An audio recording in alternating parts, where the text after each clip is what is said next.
साथियों नमस्कार। Law and order UP में पूरी तरह ध्वस्त है और योगी सरकार नौटंकी करने में मस्त है। सवाल यह है कि जहां एक तरफ अपराधियों के हौसले बुलंद हैं, एनसीआरबी के डेटा में यूपी अपराध में अव्वल है, उसके बाद भी बड़ी बेशर्मी से योगी सरकार कहती है कि यहाँ अपराधियों के साथ जीरो टॉलरेंस है। ये कहने से जरा भी इनको शर्म नहीं आती कि जो मुख्यमंत्री के स्वजातीय अपराधी हैं, माफिया हैं, उनके ऊपर कार्रवाई के लिए ये सरकार क्यों मौन है। अभी मामला चाहे कस्टोडियल डेथ का हो या अभी कानपुर का जो एक मामला है कि एक महिला को मार के जिलाधिकारी आवास के पास दफना दिया जाता है, उस कंपाउंड में दफना दिया जाता है। तो अगर अपराधियों के मन में भय होता तो क्या वो ऐसा करते। तो सरकार को जहां प्रशासन दक्ष बनाने की जिम्मेदारी थी, लोगों के जीवन में सहूलियत लाने की जिम्मेदारी थी, वहां सरकार नौटंकियों में व्यस्त है। अपराध या अपराधी प्रवृत्ति के लोगों का हौसला बुलंद है, वो अपराध करने से डर नहीं रहे हैं। उनको कोई फर्क ही नहीं पड़ता कि आखिर अपराध हम करेंगे तो इसकी सजा मिलेगी। वो ये भी समझते हैं कि हमारी अधिकारियों से अगर साठगांठ है, संबंध है, तो अधिकारी हमारे खिलाफ काम नहीं करेंगे। और सरकार के सत्ताधारी दल का अगर झंडा हमने लगाया है या एक गमछा भी चल गया है भाजपा का गमछा लेकर कोई कहीं भी जाता है, ट्रैफिक नियम तोड़ता है, कोई दिक्कत नहीं है। प्रधानमंत्री नरेंद्र मोदी ने एक बात कही थी कि हूटर और लाल बत्ती अफसरशाही खत्म करेंगे और जो वीआईपी कल्चर है वो खत्म करेंगे। मैं आपको बता दूं कि उत्तर प्रदेश ही नहीं, मुझे लगता है जहां जहां भाजपा की सरकारें हैं, प्रधानमंत्री के इस बात का मखौल खुद भाजपाई उड़ाते हैं। आपको मैं बता दूं कि बनारस जो प्रधानमंत्री का संसदीय क्षेत्र है, वाराणसी, उसमें भाजपा का वार्ड स्तर का भी जो नेता है वो अपनी गाड़ी में हूटर लगा के चलता है। लाल बत्ती चूंकि ऊपर दिखती है तो लोग फोटो खींच के वायरल करेंगे, इस वजह से लाल बत्ती तो नहीं है लेकिन हूटर चलता है। किसी भी रेड लाइट पे हूटर बजाते हुए भाजपाई जाएंगे। ये कहते हैं कि मंत्रियों के ऊपर से लाल बत्ती और हूटर का कल्चर, वीआईपी कल्चर खत्म करेंगे। यही बनारस के एक मंत्री हैं जो रोज अपने घर को 3 गाड़ियों के साथ उनका काफिला आता है, हूटर बजाते हुए अपनी गली में जाता है और वहां से मंत्री जी बैठते हैं, फिर वो निकलते हैं दौरे पे हूटर के साथ और शाम को फिर। तो ये वीआईपी कल्चर है। भाजपा के लोग या भाजपा से जुड़े हुए या भाजपा से जुड़े हुए का स्वान रचने वाले, एक भगवा गमछा लपेट के गुंडागर्दी करने वाले, इन सबका मनोबल इतना ज्यादा बढ़ा है कि वो पुलिस अधिकारियों को चौराहे पे पीट देते हैं, कोई फर्क नहीं पड़ता। ट्रैफिक रूल तोड़ देते हैं, कोई फर्क नहीं पड़ता, कोई पूछने वाला नहीं। देख लिया कि गाड़ी पे भाजपा का झंडा है या गले में एक भगवा गमछा है तो पुलिस वाले भी किनारे हो जाते हैं। अगर ये हो गया कि कोई बलात्कार करके, अपराध करके उसके खिलाफ आरोप लग रहे हैं तो वो पहले देखते हैं अच्छा ये भाजपा से जुड़ा तो नहीं है। अगर भाजपा से जुड़ा है तो पुलिस प्रशासन भी मौन हो जाएगा। इसका ताजा उदाहरण अयोध्या में राम मंदिर में काम करने वाली वो बेटी जिसके साथ वहां के मंडल अध्यक्ष का बेटा जो वंश चौधरी था, उसने और उसके साथियों ने गैंगरेप किया। 18-20 दिन तक एफआईआर तक दर्ज नहीं हुई।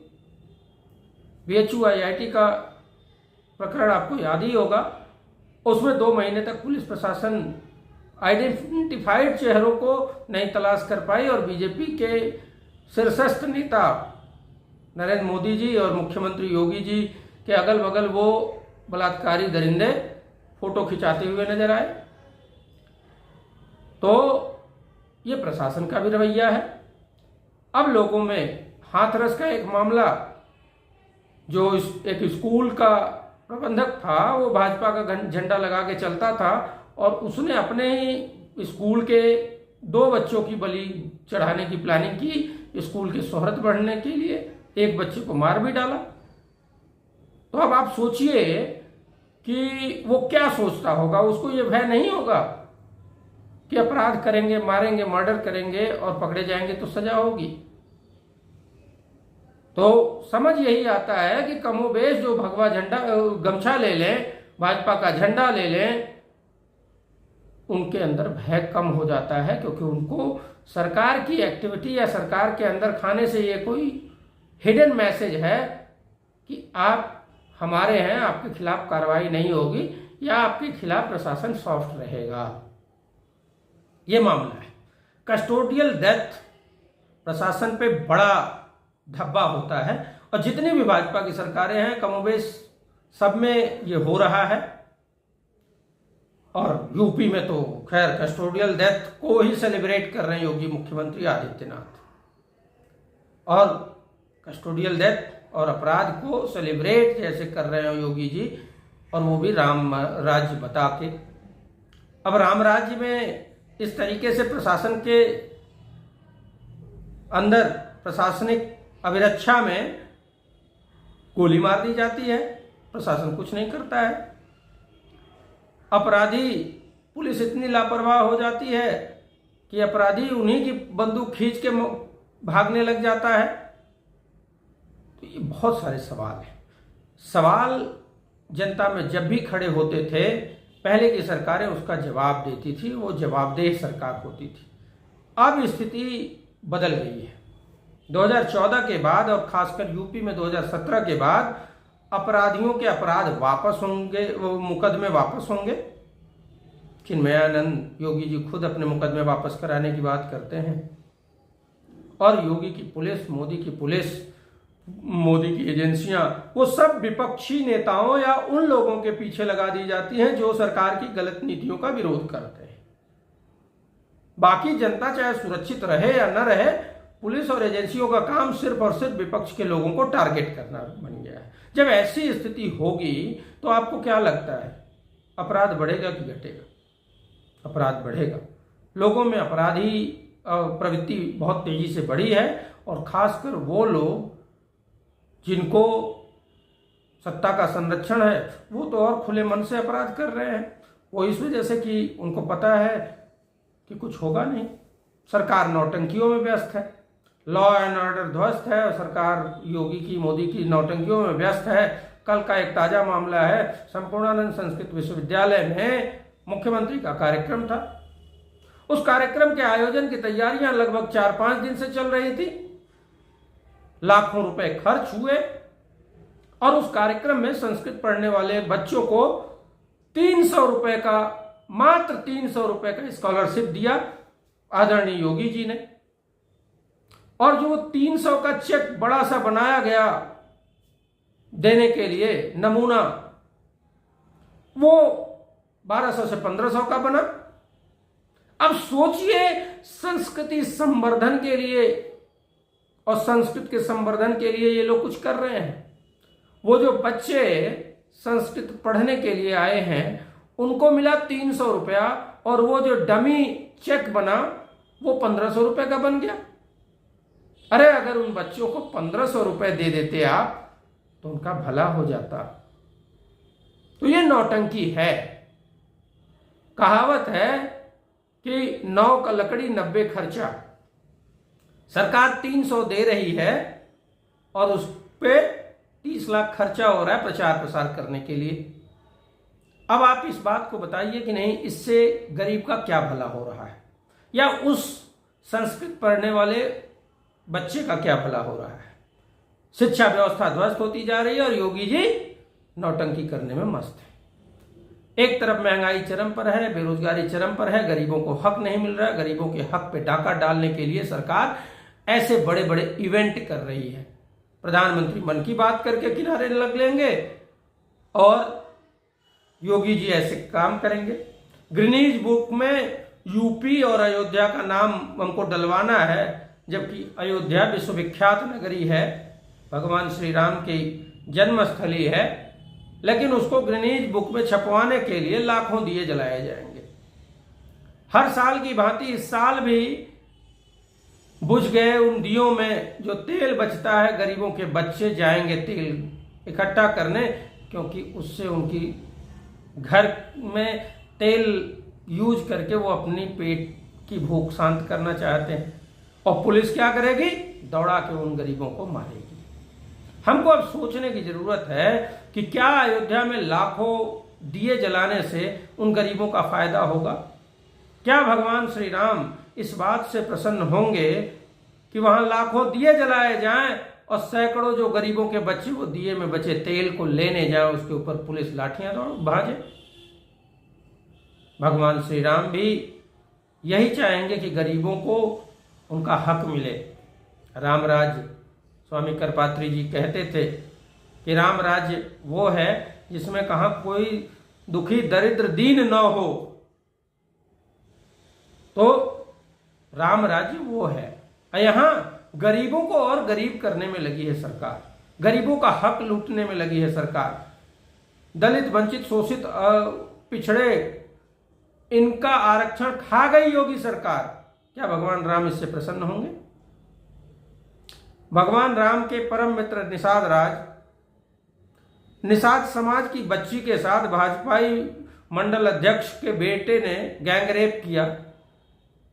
क्या भगवान इस बात से प्रसन्न होंगे कि योगी जी की पुलिस ने उसके ऊपर एफआईआर दर्ज नहीं की?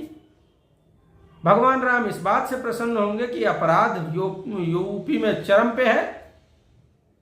भगवान राम इस बात से प्रसन्न होंगे कि योगी जी सिर्फ नाटक करने में मस्त है, नौटंकी कर रहे हैं, गरीबों को देते हैं 300 रुपया और उसका जो डमी चेक बनता है उसमें खर्च होता है 1500 रुपया? क्या इससे भगवान राम खुश होंगे? अरे भगवान राम को बदनाम करने वालों, भगवान राम ने अयोध्या, चित्रकूट और बद्रीनाथ में तुमको चुनाव हरा कर ये बता दिया कि भगवान राम आपके इस नौटंकियों में विश्वास नहीं है, वो इन नौटंकियों से नाराज है। जनता को जब आप उनका हक देंगे, जनता के जीवन को सुगम बनाएंगे, तब भगवान प्रसन्न होंगे। और आप सिर्फ हिंदू और मुस्लिम करते हैं। क्या भगवान राम मुस्लिमों के ईश्वर नहीं है? वो अलग मान्यता रखते हैं, वो अल्लाह को मानते, वो अलग है। लेकिन हमारी सनातन मान्यता क्या कहती है? ईश्वर एक है। और उस परमात्मा की नजर में क्या परमात्मा ने हिंदू और मुस्लिम बना के भेजा था? ये हम और आप आए और धर्म, जाति, संप्रदाय में बटे? तो ऐसा तो है नहीं। ईश्वर तो एक ही है भाई। उसको मानने का अलग तरीका हिंदुओं का है, अलग तरीका मुस्लिम, जैनी, पारसियों का है। लेकिन मुख्यमंत्री के पद पर बैठकर बड़ी बेशर्मी से योगी आदित्यनाथ जी कहते हैं कि बटोगे तो कटोगे। अरे किसके खिलाफ आप एकजुट करना चाहते हैं? अरे देशवासियों को एकजुट करने की बात कर लेते। जरा भी आपको इस बात से शर्मिंदगी नहीं होती है कि आप यूपी के समस्त नागरिकों के मुख्यमंत्री हैं, ना कि सिर्फ हिंदुओं के या सिर्फ भाजपाइयों के? बहुत सारे ऐसे हिंदू हैं जो कि आपके कदाचार से, जो मंदिरों को आपने विश्वनाथ कॉरिडोर में तोड़ा है, उससे नाराज हैं। बहुत से हिंदू नाराज हैं कि आप बलात्कारियों का आपके लोग स्वागत करते हैं। बहुत से लोग नाराज हैं कि राम मंदिर में 2 करोड़ की जमीन 18 करोड़ में खरीदी गई। बहुत से लोग नाराज हैं कि जो 1400 करोड़ रुपए राम मंदिर का चंदा आया था, उसी आंदोलन से जुड़े लोग कहते हैं कि भाजपा के लोग उसका हिसाब दे, कहाँ है, खा गए वो चंदा। तो चंदा चोरों से तो भगवान राम वैसे ही रुष्ट हैं। यही कारण है कि अयोध्या के अवधपति राजा राम के क्षेत्र में अवधेश चुनाव जीत गए और भाजपा हार गई। तो जनता और प्रभु श्री राम वो दोनों भाजपा के खिलाफ है और इन नौटंकियों के खिलाफ है। सरकार का काम प्रशासनिक दक्षता बढ़ाना है, जनता का सुगम जीवन हो, इसके लिए काम करना है। लेकिन सरकार सिर्फ नौटंकी करती है। लाखों दिए जलेंगे तो ये यज्ञ होगा, तो ये मंदिर बनेगा, तो इस मूर्ति का अनावरण होगा। सिर्फ यही काम है। क्या है सरकार का? सरकार का काम है गरीबों को उनका हक देना, बेरोजगारों को रोजगार देना, सस्ती शिक्षा, सस्ता स्वास्थ्य सुविधा देना। लेकिन योगी और मोदी दोनों इन सभी कामों से बहुत दूर है। सिर्फ नौटंकियों में उनका विश्वास है। इसीलिए तो कहते हैं यूपी में लॉ एंड ऑर्डर ध्वस्त है और योगी जी नौटंकी में मस्त है। इसके लिए जनता को सोचना है। जनता अब एकजुट हो रही है अपने हक के लिए। जो उनके हक को लूट कर ऐसे धार्मिक आयोजनों में उनको उलझाना चाहते हैं। किसी भाजपाई नेता, मंत्री, विधायक का बेटा कभी भी भगवा झंडा लेके किसी के घर पे नहीं चढ़ता होगा। किसी भी भाजपाई मंत्री का बेटा हिंदू धर्म की रक्षा के लिए आगे खड़ा नहीं होगा। वो खड़ा होगा उस गरीब का बेटा जिसको रोजगार तक नहीं मिला। मंत्री का बेटा व्यापार कर रहा होगा, रोजगार कर रहा होगा, विदेशों में पढ़ रहा होगा, लेकिन गरीब के बच्चे को यही नेता और मंत्री भड़काएंगे, हिंदू रक्षा, हिंदुत्व की रक्षा करो।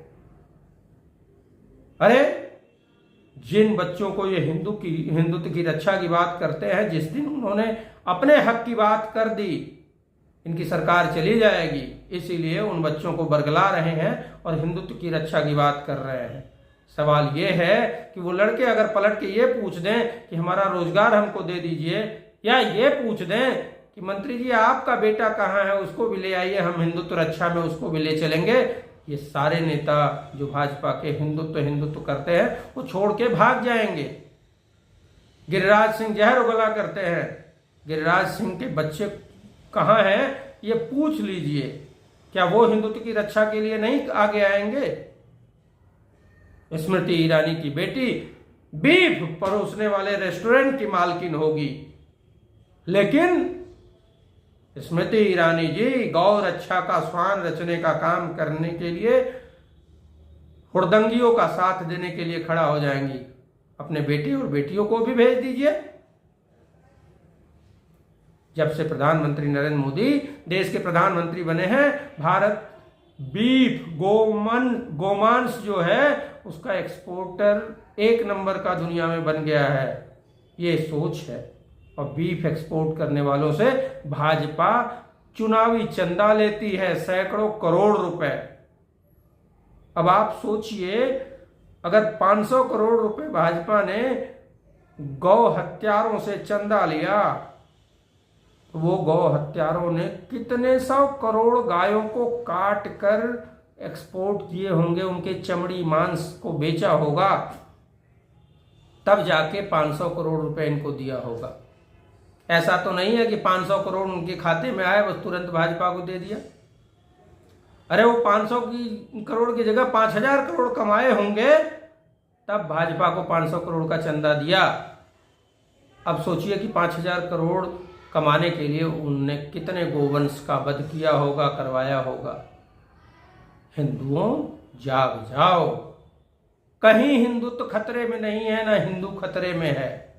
क्योंकि जब 700 साल मुगलों का देश पर राज था, तब सनातन हिंदुत्व खतरे में नहीं था। 200 साल अंग्रेजों का शासन था, तब नहीं खतरे में था। ये कांग्रेस को कोसते हैं, कांग्रेस का शासन था तब नहीं था। 70 साल हिंदू खतरे में नहीं था, जिसमें मोरारजी देसाई और अटल बिहारी वाजपेयी जी की भी सरकार थी, तब भी खतरे में नहीं था हिंदुत्व। हिंदुत्व तब खतरे में पड़ा जब तथाकथित हिंदुत्व के ध्वजवाहक रक्षक योगी और मोदी सत्ता में काबिज हो गए, तब हिंदुत्व खतरे में पड़ गया। इससे आपको नहीं समझ आ रहा है कि हिंदुत्व खतरे में नहीं है, ना हिंदू खतरे में है, भाजपा खतरे में है और भाजपा की सत्ता खतरे में है। धन्यवाद। जय।